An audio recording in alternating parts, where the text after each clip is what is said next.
The other thing that I think universities are good at, research laboratories often try to do, is to get people to live on the edge of technology.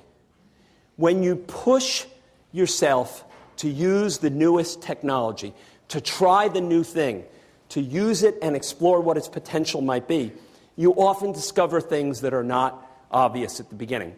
I still remember going over to see what was the first prototype of Yahoo, running in Jerry Yang and David Filo's office, which at that time, they lived in their office was in a set of trailers, because we'd run out of office space in the building they were in, and they were in a set of trailers, which just always reminds me that innovation can happen anywhere, that entrepreneurial drive can begin in a trailer office that was piled with Coke cans and pizza boxes. That was perhaps one of the most important ingredients. But there was the prototype of Yahoo, and what had happened? Very simple. The net was growing.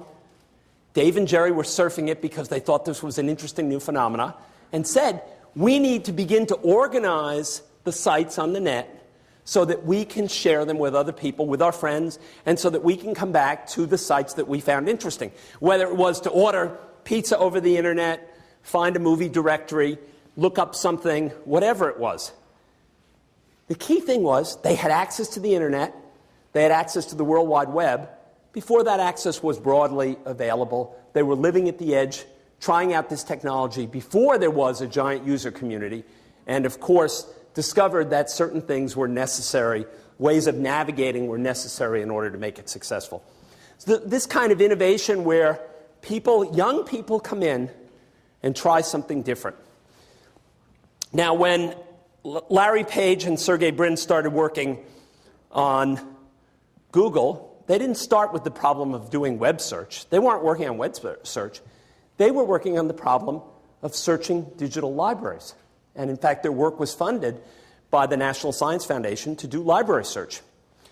Now, what did they observe about library search? Well, suppose you want to look up a book by John Hennessy, and you want to know which book is the most important. How would you figure that out? Well, often in research papers and other work, the number of citations of a particular work is a good indicator of how important it is. Well, that concept transports to the web. The number of people that point to a given website are an indication of that importance of that website. And then you can take that, think of the web as a giant graph, and do a transitive closure on it.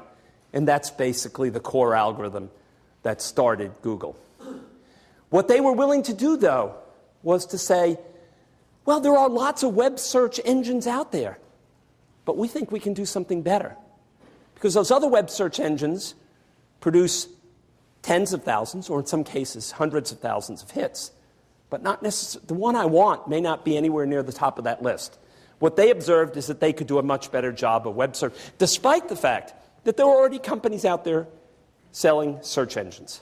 So that willingness to try to do better, even though somebody's already been there, is important. And I have seen time and time again that characteristic comes from young people who are willing to go down the path, unaware of the fact that other people have been down those paths, and maybe find new opportunities along the way.